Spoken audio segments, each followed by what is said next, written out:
HSC ও সমমানের কিছু পরীক্ষা বাতিল করার পর ফল প্রকাশ নিয়ে জটিলতা দেখা দেয়। অবশেষে সেই জটিলতা কেটে গেছে। শিক্ষা মন্ত্রণালয়ের নির্দেশে পরীক্ষা বাতিল হওয়া বিষয়গুলোতে এসএসসির ফলাফলের ভিত্তিতে ফল তৈরি করার কাজ করছে শিক্ষা বোর্ডগুলো। শিগগির ফল প্রকাশ করা হবে।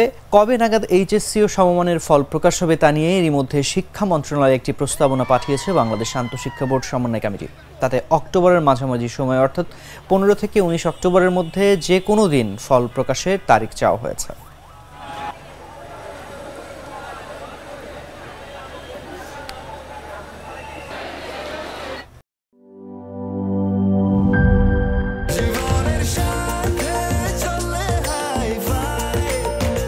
স্বাস্থ্যকর অল টাইম ফ্যামিলি কেক, সব সময় অল টাইম হেলদি লাইফ।